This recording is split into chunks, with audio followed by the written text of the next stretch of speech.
Hello guys, welcome to the channel. Today we're going to talk about the Xbox Series S. We're also going to try to find out whether you should purchase one, yes or no, because I still see a lot of people saying that this is not a real next-gen console.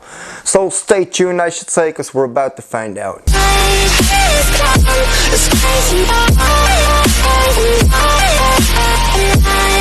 Chapter 1. The good stuff about the Series S. So guys, the very first thing that's positive about the Series S is the aesthetics and size. You know, it's a very compact, sleek and sexy looking machine. So this is the machine you want to put under your television, or maybe next to your television. It doesn't matter where you put it, but it's looking way better than a Series X and a PlayStation 5. The next thing that's very positive about this machine is the availability. So you can easily buy a Series S way easier than you can buy a Series X or a PlayStation 5. So usually stores have these in supply, but they don't have PlayStation 5s or Series X's.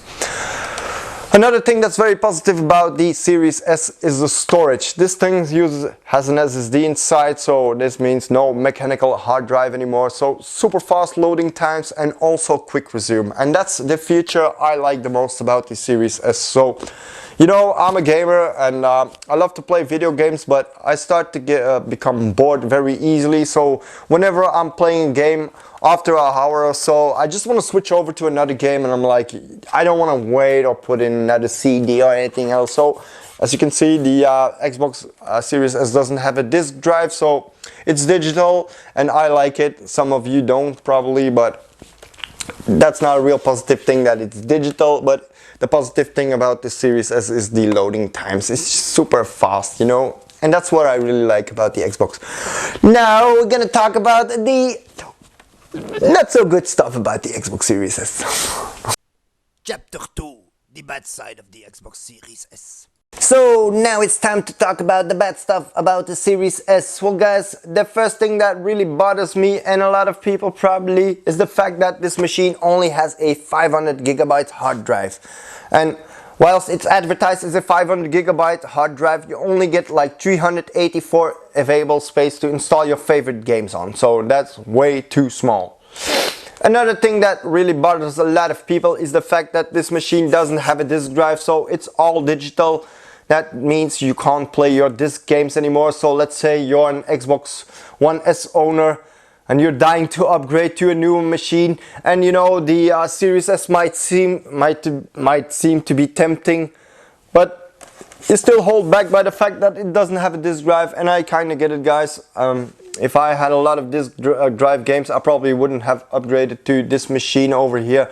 And another thing that really bothers a lot of people is the fact that this machine might be underpowered for future games. So believe me, it's advertised as a 1440p gaming machine, whilst in reality most of them games will run at 1080p because the GPU inside of this machine is a little bit too weak, you know. It only has 4 teraflops, so it kind of sucks. Because the Xbox One X, which is a way older machine, actually has a more powerful GPU than the Series S. So that's something I really don't get. And that's about it, guys. For the rest, I don't see any negative aspects about this machine anymore. So let's jump to our final conclusion, shall we? Conclusion time. So guys, it's finally time for the conclusion. So, should you buy an Xbox Series S? Well guys, only those who are budget minded. So, and if you don't bother to play games at 1080p, because that's what the Xbox Series S is all about. There are some exceptions that run at 1440p, but believe me, moving on into the future, all of those games gonna be 1080p or even lower. So keep that in mind, guys. The Series S is not a bad machine at all, but if I was you and you still want to play your favorite video games and you're like, you know what, I'll still have to wait for my Series X, it's gonna take me a while, it's gonna take some time. Well, if you manage to find one second hand for a cheap enough price, then just go for it, guys. You can't go wrong. I mean, it's not always about resolution, but you also need to keep in mind frame rate is way more important than resolution, guys. You know, I see a lot of people complaining, you know, I want to have the best looking graphics and all that stuff, but believe me, if you're a competitive player or anything else like that, or just want to have a good experience, believe me, it's better to go for the 60 frames 1080p, even though it's a lower resolution, and just wait until you finally have the money to buy that sweet Xbox Series X or PlayStation 5, and in the meanwhile you still have something to game on. And after you finally manage to get your Series X or PlayStation 5, just resell this machine again and you're actually gonna have a great time. Now guys, thank you all for watching. I hope you really liked this video.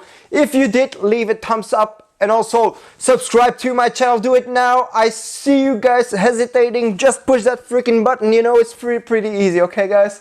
Because it really helps me out and I do need subscribers. I'm gonna be making more videos in the future. I hope you all have a great day. Bye.